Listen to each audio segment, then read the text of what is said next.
आकाशवाणी लखनऊ से प्रादेशिक समाचार।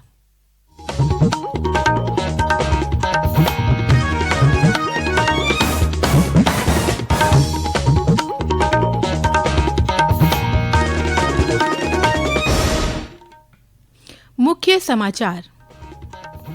18वीं लोकसभा का पहला सत्र आज नवनिर्वाचित सांसदों की शपथ के साथ हुआ शुरू। प्रधानमंत्री नरेंद्र मोदी ने सबसे पहले सदन के सदस्य के रूप में ली शपथ। प्रधानमंत्री ने कहा, उनकी सरकार सबको साथ लेकर चलेगी, देश की सेवा और जनता की आकांक्षाओं को पूरा करने के लिए निरंतर करेगी प्रयास। मुख्यमंत्री योगी आदित्यनाथ ने शाहजहांपुर विकास प्राधिकरण के गठन के लिए अधिकारियों को दिए आवश्यक दिशा निर्देश।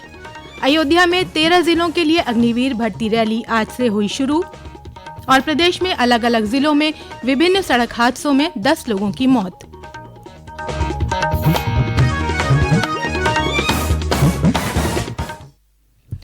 नमस्कार, प्रदेश के समाचारों के साथ मैं तनवीर फातिमा।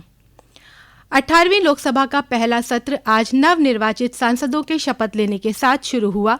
प्रधानमंत्री नरेंद्र मोदी ने सबसे पहले सदन के सदस्य के रूप में शपथ ली। प्रोटेम स्पीकर भर्तृहरि मेहताब ने श्री मोदी को शपथ दिलाई।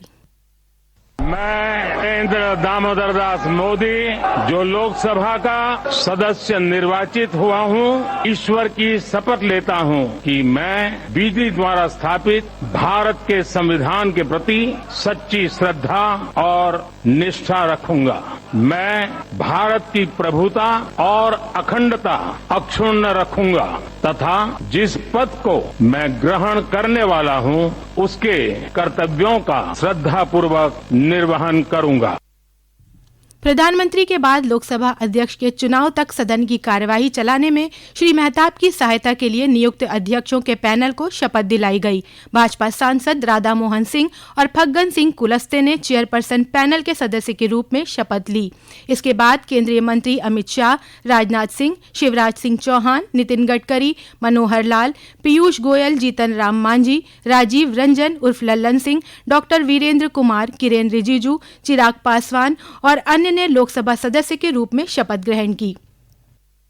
आज 18वीं लोकसभा की पहली बैठक के दौरान संसद भवन में भारत की विविध बहुभाषीय और सांस्कृतिक परंपराओं की झलक देखने को मिली। हिंदी और अंग्रेजी के अलावा कई सांसदों ने तेलुगु, असमी, बांग्ला, मलयालम, गुजराती, संस्कृत, कन्नड़, उड़िया, डोगरी और अन्य क्षेत्रीय भाषाओं में शपथ ली। कुछ सांसद पारंपरिक पोशाक भी पहने दिखे। संसद परिसर में सांसदों के बीच खुशी और उत्साह देखने को मिला। सत्ता पक्ष और विपक्षी सांसद एक दूसरे का अभिवादन करते देखे गए। लोकसभा की कार्रवाई शुरू होने से पहले सभी दलों के सांसद तस्वीरें खींचते और एक दूसरे का गर्मजोशी से स्वागत करते देखे गए। विजयनगर से टीडीपी सांसद ए कालीशेट्टी साइकिल से संसद पहुंचे। Congress, Samajwadi party, TMC, DMK और अन्य सांसदों ने संविधान की प्रतियां लेकर लोकसभा में प्रवेश किया। मानस प्रतिम के साथ भूपेंद्र सिंह, आकाशवाणी समाचार, दिल्ली। इससे पूर्व आज सुबह प्रोटेम स्पीकर भर्तृहरि मेहताब को राष्ट्रपति भवन में राष्ट्रपति द्रौपदी मुर्मू ने शपथ दिलाई। नए लोकसभा अध्यक्ष का चुनाव बुधवार को होगा। राष्ट्रपति द्रौपदी मुर्मू बृहस्पतिवार को संसद के दोनों सदनों की संयुक्त बैठक को संबोधित करेंगी। राज्यसभा का सत्र बृहस्पतिवार से ही शुरू होगा। संसद सत्र 3 जुलाई तक चलेगा। प्रधानमंत्री नरेंद्र मोदी ने कहा कि 18वीं लोकसभा का सत्र विकसित भारत के निर्माण के संकल्प के साथ शुरू हो रहा है। श्री मोदी ने कहा कि उनकी सरकार देश की सेवा करने और जनता की आकांक्षाओं को पूरा करने के लिए निरंतर प्रयास करेगी। सत्र से पहले संसद के बाहर मीडिया को जानकारी देते हुए श्री मोदी ने कहा कि सरकार चलाने के लिए बहुमत की आवश्यकता होती है, लेकिन देश चलाने के लिए आम सहमति अति महत्वपूर्ण है। उनकी सरकार सबको साथ लेकर और संविधान की पवित्रता को बरकरार रखते हुए तेजी से फैसले लेना चाहती है। उन्होंने आशा व्यक्त की कि विपक्ष लोकतंत्र की गरिमा बनाए रखने के लिए उनकी उम्मीदों पर खरा उतरेगा। केंद्रीय जांच ब्यूरो सीबीआई ने नीट यूजी में अनियमितताओं की एफआईआर दर्ज कर जांच शुरू कर दी है। सीबीआई की विशेष टीम पटना और गोधरा पहुंच गई है। दोनों जगह पुलिस ने प्रश्न पत्र लीक के मामले दर्ज किए हैं। बिहार पुलिस ने इस मामले में 13 लोगों को गिरफ्तार किया है। पुलिस की आर्थिक अपराध इकाई ने कहा कि नीट यूजी परीक्षा का प्रश्न पत्र झारखंड के हजारीबाग से एक पेशेवर गिरोह द्वारा लीक किया गया था। बिहार की आर्थिक आपराधिक इकाई प्रश्न पत्रों की हैंडलिंग, ट्रांसपोर्ट, रिपोर्ट और अन्य कड़ियों का सत्यापन कर रही है। उधर गुजरात के गोधरा में इस मामले में एक प्राथमिकी दर्ज की गई है। गोधरा में लगभग 30 अभ्यर्थियों को उनके प्रश्न पत्र हल करने में मदद करने में कथित भूमिका के लिए पुलिस ने अब तक 5 आरोपियों को गिरफ्तार किया है। मुख्यमंत्री योगी आदित्यनाथ ने शाहजहांपुर विकास प्राधिकरण के गठन के लिए आवास विकास के अधिकारियों को आवश्यक दिशा निर्देश दिए हैं। लखनऊ में आज हुई एक बैठक में मुख्यमंत्री ने शाहजहांपुर के दीर्घकालिक सुनियोजित विकास के लिए शाहजहांपुर विकास प्राधिकरण के गठन की आवश्यकता पर जोर दिया। श्री योगी ने कहा कि प्रदेश के विभिन्न जिलों में ऐसे सभी सरकारी भवन जो उपयोग में नहीं हैं, जहां निर्माण कार्य अधूरा है, उन्हें चिन्हित कर उनका सदुपयोग किया जाए। इसके साथ ही उन्होंने पीएम जन विकास कार्यक्रम के कार्यों में भी तेजी लाने के निर्देश दिए। मुख्यमंत्री ने कहा कि उत्तर प्रदेश में सबसे अधिक पर्यटक आते हैं। इसको ध्यान में रखते हुए होटल उद्योग को प्रोत्साहित करने के लिए बिल्डिंग बायलॉज में परिवर्तन करने की आवश्यकता है। और अब समय है एक ब्रेक का। प्रधानमंत्री श्री नरेंद्र मोदी जी की समृद्ध और समावेशी भारत की परिकल्पना को साकार करते हुए देश को सिकल सेल एनीमिया मुक्त करने के लिए सिकल सेल एनीमिया उन्मूलन मिशन शुरू किया गया है। इस कार्यक्रम में स्क्रीनिंग, रोकथाम के लिए परामर्श और सिकल सेल रोग वाले व्यक्तियों की देखभाल करना शामिल है। इसीलिए ध्यान दीजिए, अगर आपके बच्चे या किसी गर्भवती महिला को एनीमिया यानी खून की कमी, आंखों में पीलेपन के साथ साथ बदन में तेज दर्द हो, कोहनी और घुटनों में सूजन लगे या बार बार बुखार आ जाता हो, तो ये सिकल सेल एनीमिया हो सकता है। इसे नजरअंदाज ना करें। आज ही अपने नजदीकी Ayushman health and wellness centre जाकर जांच कराएं और सिकल सेल एनीमिया का नामो निशान मिटाएं। प्रादेशिक समाचारों के इस बुलेटिन में आपका फिर से स्वागत है। अयोध्या में डोगरा रेजिमेंटल ग्राउंड पर आज से 13 जिलों के लिए अग्निवीर भर्ती रैली शुरू हो गई है।